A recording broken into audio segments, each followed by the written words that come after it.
Olá, eu sou o professor Fábio, eu sou doutor em teoria literária pela Unicamp, eu sou historiador especialista em história cultural pela Universidade Metodista de Piracicaba e também atualmente faço pós-doutorado em teoria literária na Unifesp. E eu venho aqui hoje para ajudar todas as pessoas a entenderem um pouco melhor os problemas relacionados às notícias e às confusões da internet. Na minha área de estudo, tanto na história quanto na literatura, eu sou um estudioso das narrativas, eu sou um estudioso dos mecanismos ficcionais, como todos os estudiosos de literatura. Então, conhecer um pouco como funcionam as narrativas, os mitos nas narrativas ficcionais é importante para a gente entender um pouco como são construídas as fake news. Então, para ajudar todo mundo a entender e para desconstruir, para desligar algumas mentiras que hoje são contadas, as fake news, então eu fiz aqui algumas anotações sobre um vídeo que está circulando na internet, nas redes do WhatsApp, eu recebi de alguns amigos, né, e que esse vídeo é da TV Pampa, né, de uma TV, acredito, do Rio Grande do Sul, né, da região sul do Brasil, né, da TV Pampa, e é um vídeo de uma jornalista, né, num programa sobre atualidades, né, ela se dirige à câmera, mais ou menos como eu estou fazendo, e dá opinião sobre a postura do presidente da República atualmente, né, estamos em abril de 2020, né, do presidente Jair Messias Bolsonaro, que se coloca numa manifestação pública contra uma manifestação de pessoas que estavam num quartel, na, na, na, numa proximidade de um quartel em Brasília, né, defendendo o fim do Congresso Nacional, defendendo o fim do fechamento do Supremo Tribunal Federal e pedindo a ditadura.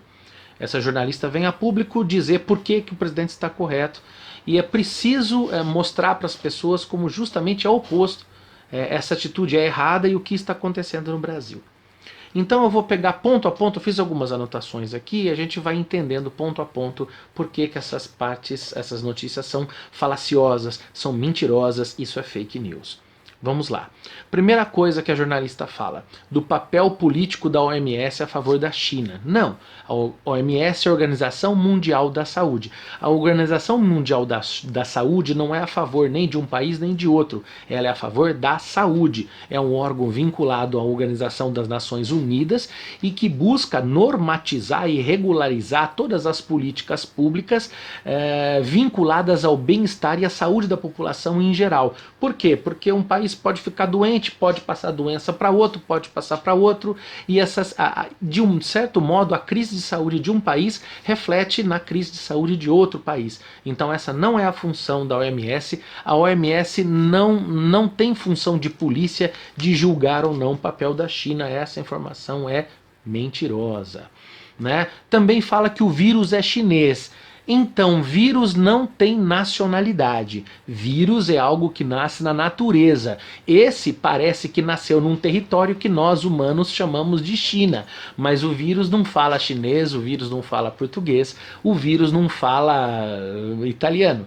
O vírus é o vírus, ele pode surgir em qualquer lugar. Nesse caso, parece, ao que tudo indica, como o primeiro foco que se tem notícia foi na região de Wuhan, na China. Então, né, mas o vírus não tem nacionalidade, ele começa ali, foi reconhecido pela primeira vez ali, não necessariamente nasceu ali, certo?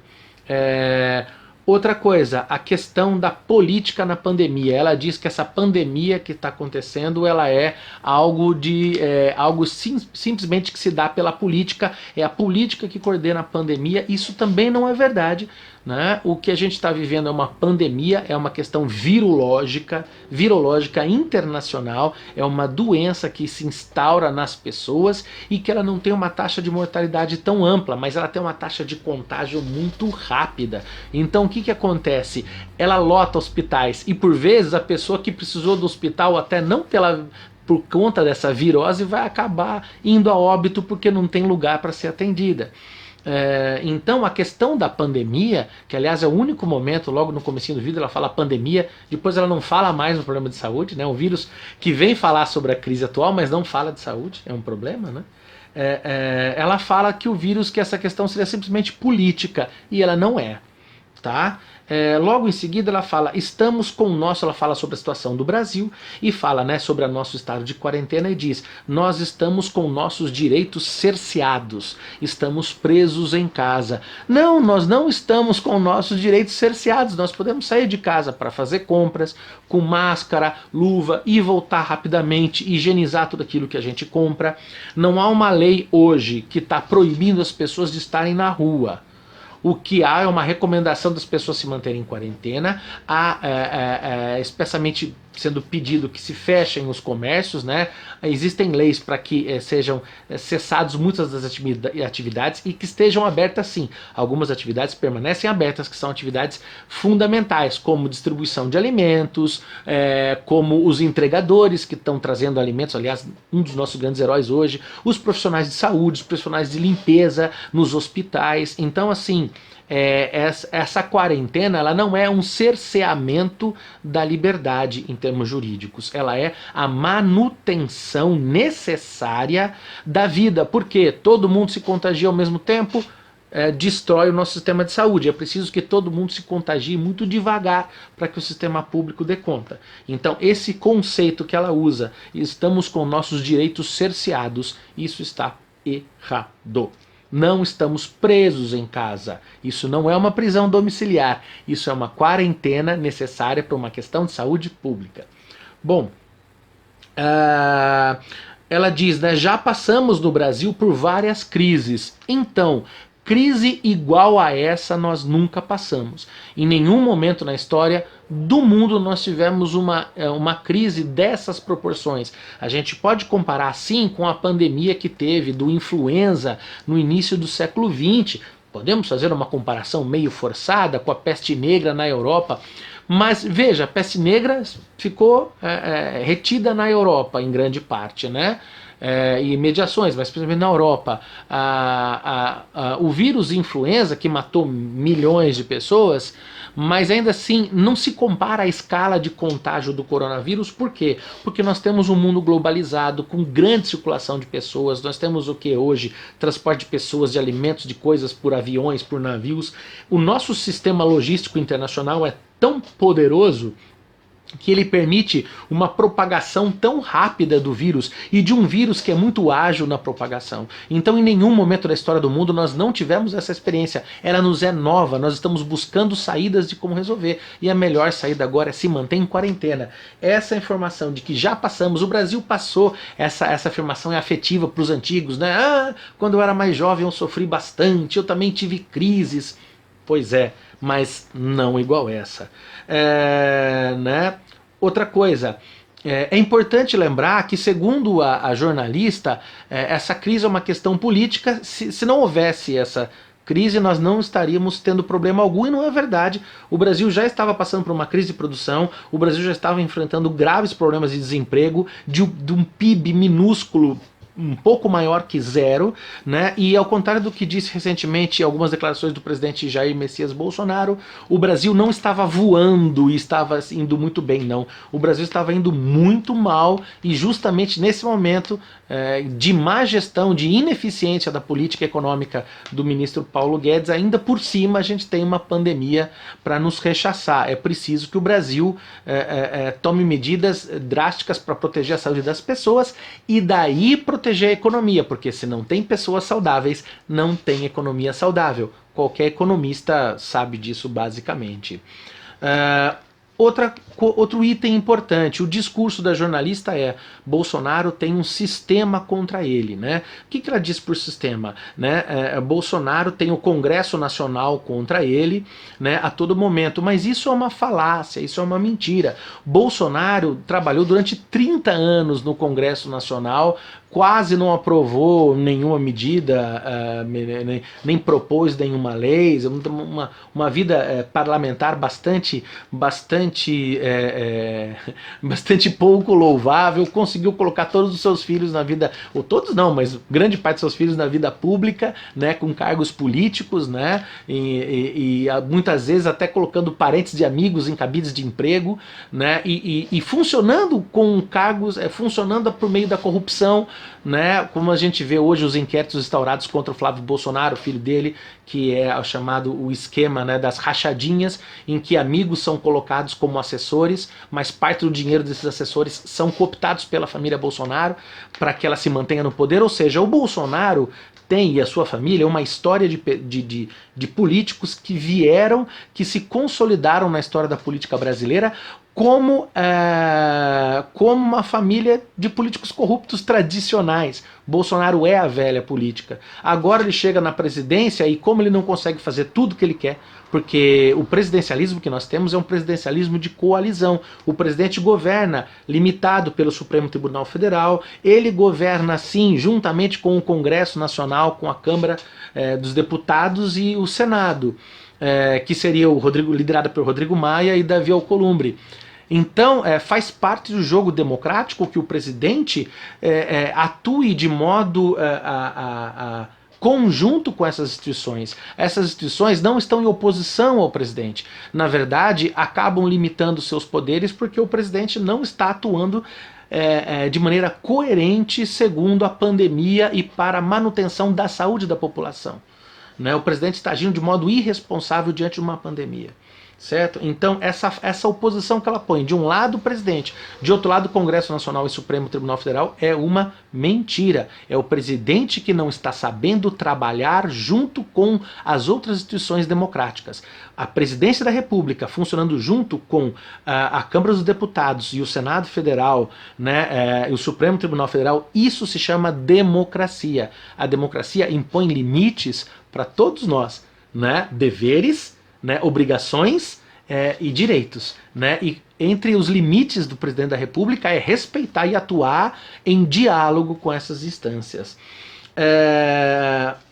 Pro final do vídeo, a jornalista fala que a fala do presidente da República foi ótima, né? Foi uma fala interessante diante do QG, né, diante do quartel-general, né, nesse domingo que se passou, né, e é uma fala democrática. Não, a postura do presidente da República é uma postura criminosa, é uma postura inaceitável, porque ainda que ele diga que a democracia está correta no Brasil, que a democracia está funcionando bem no Brasil, ainda que ele diga que a democracia está funcionando bem no Brasil, isso não é verdade, porque ele, como presidente, está se opondo à democracia, uma vez que quando o presidente da República acata uma manifestação que pede o fechamento do Congresso Nacional, o fechamento do Supremo Tribunal Federal, necessariamente ele está indo contra o Estado democrático de direito. O presidente da República não pode se opor às instituições democráticas de direito. Ele foi eleito pela população,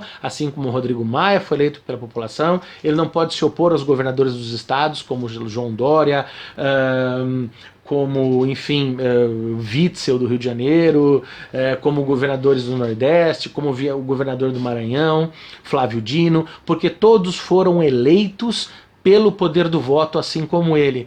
Quando ele chega a público e, ainda que ele diga que não é a opinião dele, mas ele aceita, ele acata, ele homenageia a manifestação de pessoas que querem o fechamento do Estado Democrático de Direito, né, o fechamento do Congresso Nacional, ele se opõe deliberadamente à democracia brasileira, e isso é crime de responsabilidade, e isso é passível sim de processo de impeachment, né? Para terminar, outro crime de responsabilidade que o presidente executa é quando ele, em plena pandemia, com a possibilidade de contágio, ele viabiliza, ele acata, ele aceita uma aglomeração, expondo as pessoas a uma carga viral, inclusive ameaçando a saúde pública. Aqui o presidente atenta contra a saúde pública. outro crime de responsabilidade passível de impeachment pelo presidente da República, não é? E vejam que o vídeo ele se estrutura numa grande teoria da conspiração, né?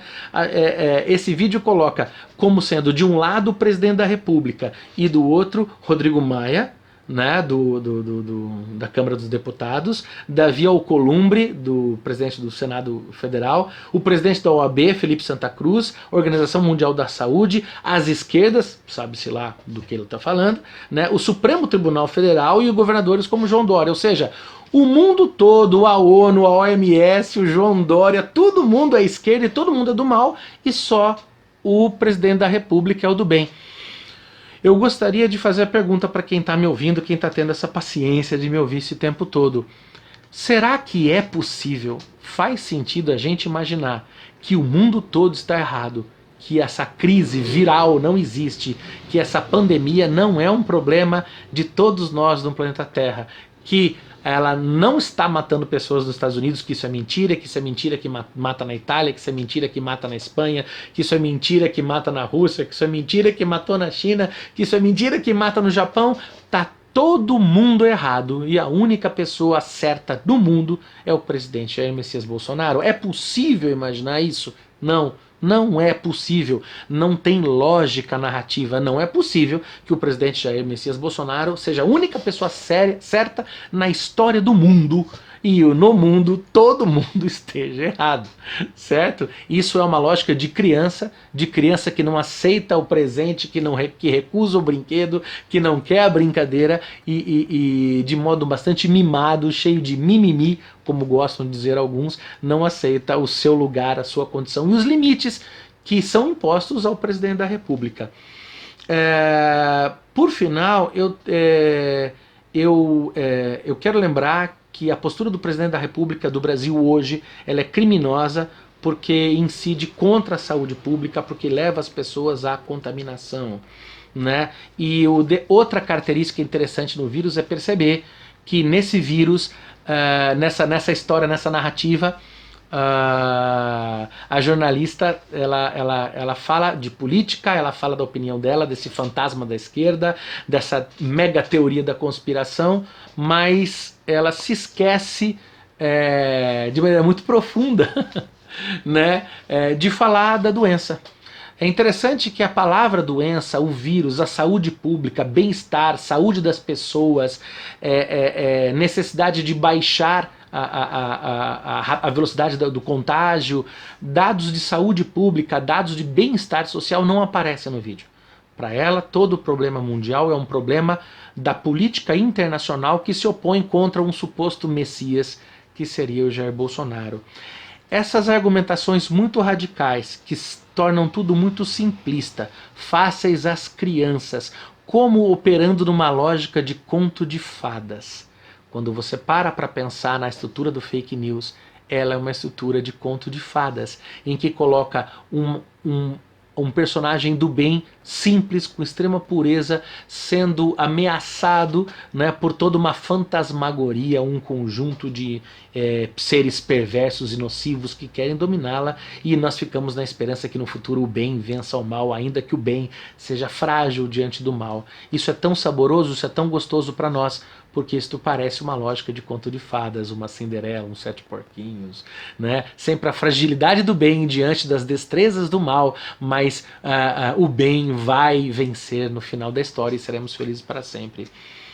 É preciso a gente superar esse tipo de raciocínio simples, é preciso que as nossas histórias sejam mais complexas do que as do bicho-papão, porque a realidade, infelizmente, é muito mais difícil. Meu nome é professor Fábio, eu sou professor de literatura e de história, eu estudo narrativas, estudo mitos, estudo poesia, estudo a ficção e o papel que ela tem nas pessoas. E acho que é preciso cada vez mais a gente se aprofundar nesse conhecimento para a gente poder confrontar tudo o que está acontecendo. Muito obrigado pela paciência. Abraços.